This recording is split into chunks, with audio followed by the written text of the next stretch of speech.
Chair. A few words of introduction. Members won't need reminding that the corporate plan sets out the vision of this council, that by 2021 we should achieve the greatest improvement in quality of life and social justice in Warwickshire, providing value for money services in a safe and pleasant environment.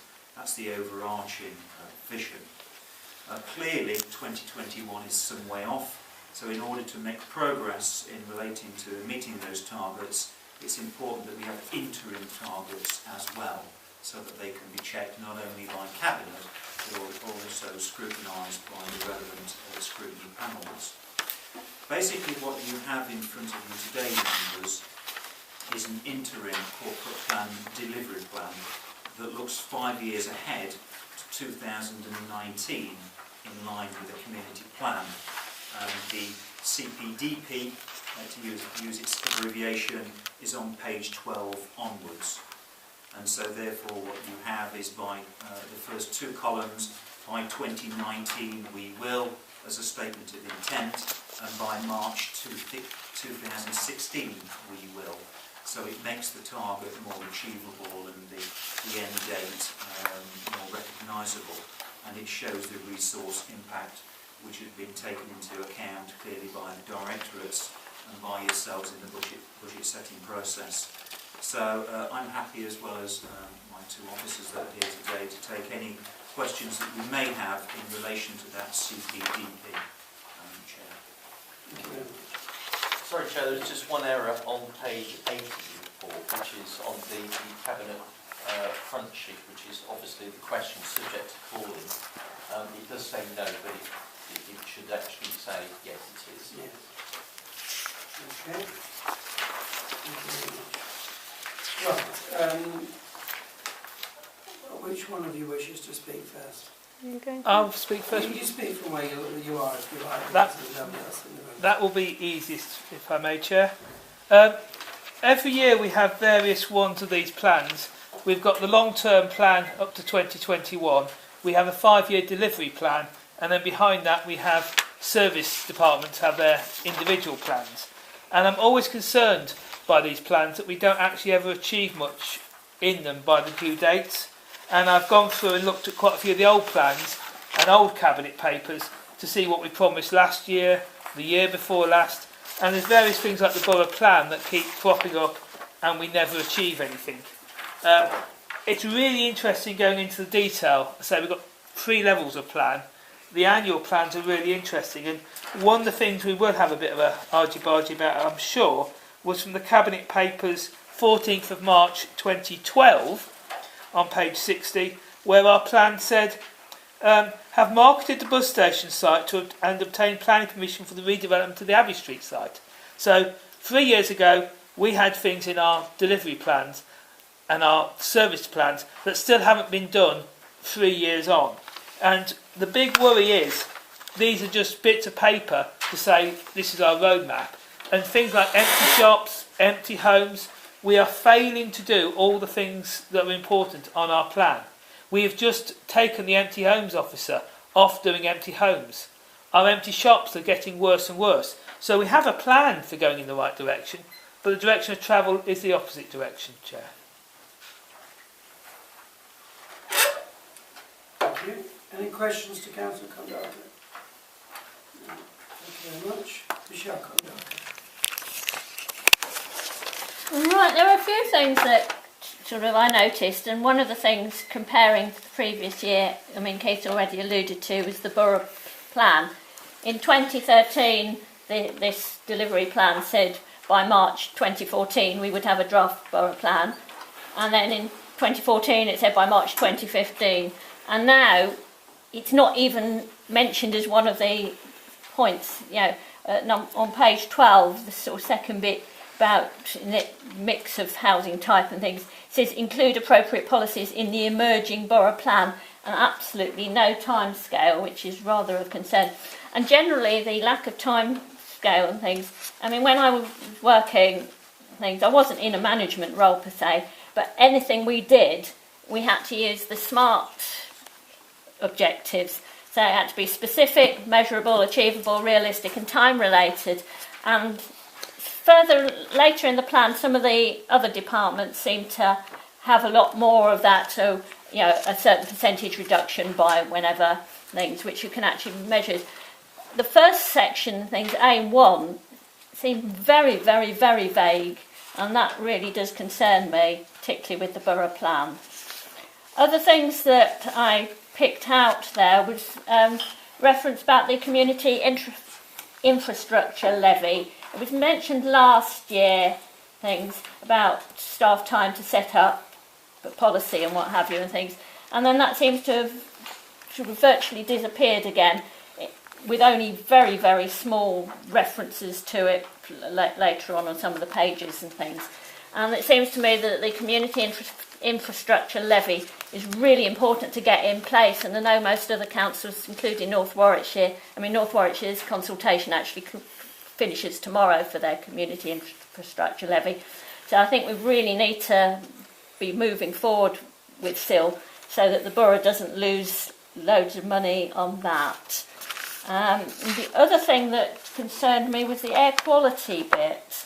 That's on page 34. It says, by March 2016, we will have evaluated the effects of air quality of the development proposed in the emerging borough plan and potential mitigation as a contribution to the evidence base for the draft borough plan and the development of the SIL policy. Now, the measurements, I don't know so much from the one on Midland Road, but certainly the one by Etone, which is obviously the one I sort of pass very, very frequently. The figures have really been creeping up and are very close to the sort of limits as it is now. That we've already approved loads of housing along the long shoot and also Weddington, all of which have to go past that area and things. And to me, it's really urgent that that's done, and yet it seems to be very vaguely only said by March 2016. So I'd like to see that sort of pushed forward with much more urgency. Thank you. Any questions? Mrs. Kandaka? No? Thank you very much. Well, we have the corporate plan delivery plan before us, and as in all things, the Borough Council is not completely in control of its own fate, and in particular, due to events that are coming up in the next couple of weeks, all sorts of things could happen which derail our plan, or mean that it is going in a different direction. But this is a list of what we will hope to do between 2015 and 2019, and for about 2 years. We'll agree the plan this afternoon. I think there are a couple of spelling errors that need to be corrected in one or two places. They're not yours, thanks. For instance, Paul Bank Street. I know. I noticed that. Is everyone agreed? Thank you very much. Item 7, in the Bedworth Financial Inclusion Strategy. The report before us presents the draft Financial Inclusion Strategy for 2015-16. The strategy reflects the changes brought about by welfare reform and the key actions that are required to help our residents that are financially excluded. Financial exclusion is defined as not having access to financial products and services and not being able to manage money effectively. The strategy has been developed by a range of partners across the borough, including Warwickshire County Council, Citizens Advice Bureau and Warwickshire Welfare Rights. These partners, alongside the Borough Council, will be responsible for monitoring and implementing the strategy over the next 12 months. The local strategic partnership has also been consulted on the draft strategy and has requested regular updates on progress with the action plan. Recommendations are at 2.1 and Cabinet asked to approve the strategy for 2015-16. Councillor Kondaka wishes to speak on this before we go any further. Yeah, thank you very much, Chair. Financial inclusion, really, really important. Wages in this town are far lower than elsewhere in Warwickshire, and we have far more people in various types of poverty, be it fuel poverty, benefit delay, just everything seems to hit people all at the same time. And it's really good to have a strategy and start to think about what we do to help people. And in many ways, I hope things will get better as we change government, because obviously a lot of things have been forced upon this town, taking money out. But I do want to sort of mention a few things. One is obviously people buying badly. You know, we've got these shops in town where you buy a TV and it costs 5 times as much by the time you bought it on hire purchase. So there's a lot of education which would really help people buy more smart. I'm obviously running a campaign on bus fares at the moment because we get dreadfully ripped off people buying on bus fares as they go. And the same for energy. There's all sorts of things where people need to be more aware, and also the council need to put, and society need to put more pressure on the people who are ripping off the public. One thing I think would help though is if the councillors actually understood some of the more issues better. This thing, the local council tax support, I'm really angry that we're actually making people pay 20% of the council tax to generate this hardship fund that we haven't been using well. So there's lots of things I think we need better understanding of the issues, and I do hope things are getting better. Thank you, Chair. Thank you. Any questions, Councillor Kondaka? Well, as a person, as leader of the council, I hope I do understand what it is that we're doing and what our policies are, and I would hope too, and I'm sure they do, the cabinet is of a similar nature.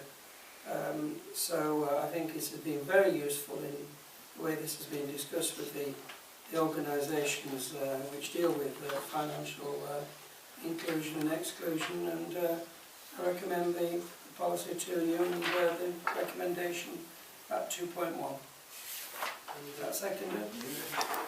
Agree? Thank you very much.